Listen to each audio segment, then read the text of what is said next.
बहू ये क्या कर रही हो? अभी तो लल्ला खाली 20 दिन का हुआ है और तुम अभी से कपड़े धोने चल पड़ी। माँ जी, पिछली बार भी तो 20 दिन होते ही मैं काम करने लगी थी, तो इस बार भी कर लूंगी। नहीं नहीं बहू, अभी तेरा शरीर कच्चा है। आस पड़ोस में कोई देखेगा तो क्या बोलेगा कि सास इतनी बुरी है कि लल्ला होने पर भी बहू को 1 महीना आराम नहीं करने दिया। लेकिन माँ, गुड़िया पैदा होने के बाद भी तो मैं 20 दिन सारा काम करने लगी थी। सास बहू की इस बहस को सुनते ही कजरी की दादी सास ने जोर लगाते हुए कहा, बहुरिया, तू क्या पिछली बार का राग अलाप रही है? पिछली बार कौन सा तूने लल्ला जना था जो तेरे लाड़ चाव करते? बेटी पैदा करने पर भी इतने दिन तुझे सुलाए रखा, वो क्या कम था?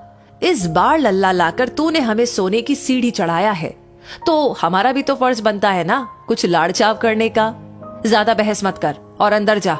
देख, लल्ला कब से रो रहा है। जाकर उसे दूध पिला, बेचारे का गला सूख गया होगा। तभी कजरी को कमरे से बाहर देखकर 2 साल की गुड़िया आंख मलते हुए उससे चिपट गई। मम्मी, मम्मी दूध पीना है। हाँ मेरी गुड़िया, अभी लाती हूँ तेरे लिए दूध, कहकर कजरी अपनी बिटिया को प्यार से पुचकारने लगी।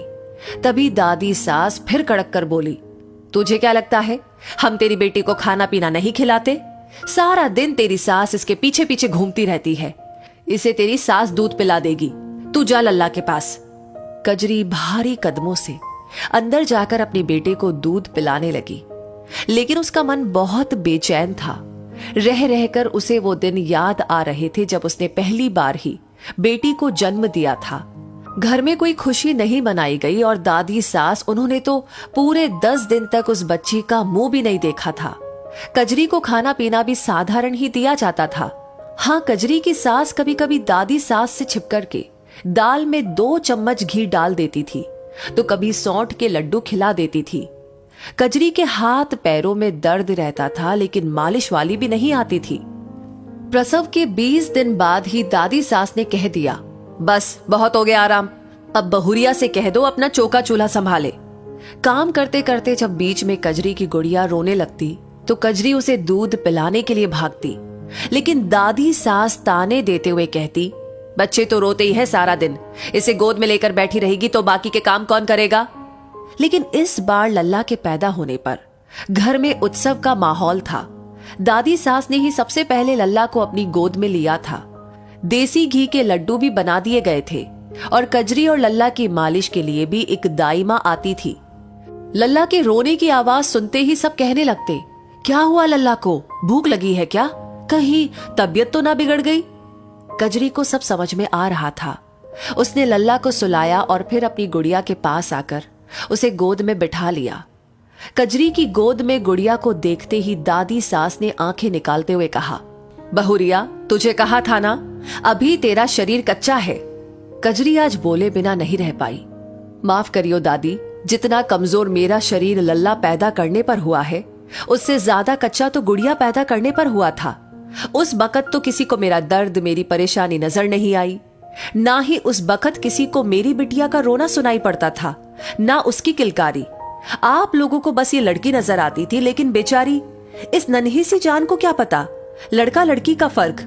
मेरी माँ ने हमेशा मुझे अपने भाई के समान ही समझा था, लेकिन लगता है आपको अपनी माँ से लाड़ दुलाड़ ना मिला, तभी तो आप अपनी खुंदक मेरी नन्ही गुड़िया पर निकालती हैं।